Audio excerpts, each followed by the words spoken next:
pod. Unsa man na pa mo guard sa diha? Napalayo eh. Salamat kay anak ha. Amping niya. Kamusad si mama diha pa. Og ang duha nako ka mga mangot. Puan, si Tia ni mo niya. Nalawan na tapos tiyo ni mo. Ayo ka bila ka pa. Magtabi mami pirmi si tiya dire.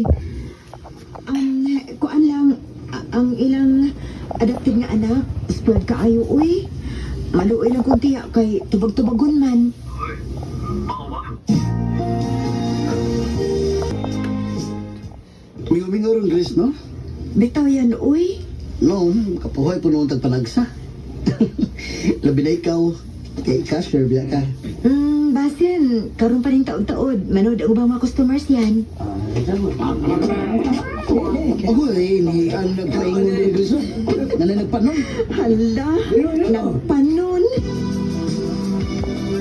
Kanawang kulo ni mo dahil kay bahay lagi atong anak sa imong kaipon kani adto. Ang bata ba kasi Archie? Nga naman di ma?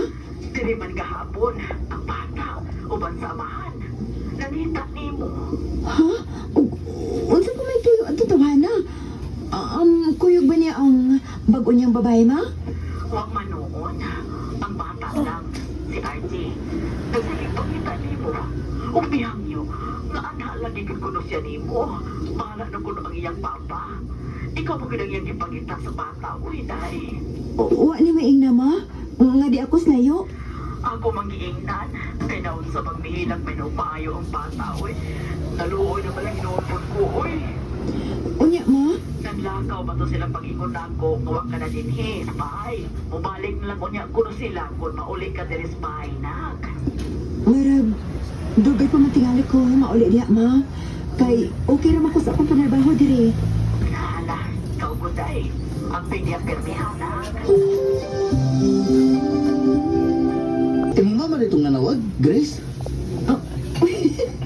Ikaw gidrayan, may pagkamaritis mo sa daig ka. Naminaw ka. Sorry ha. Doon magugas akong gibarugan.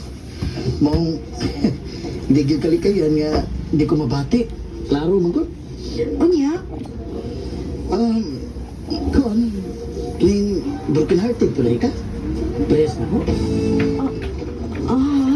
Kuan man ko.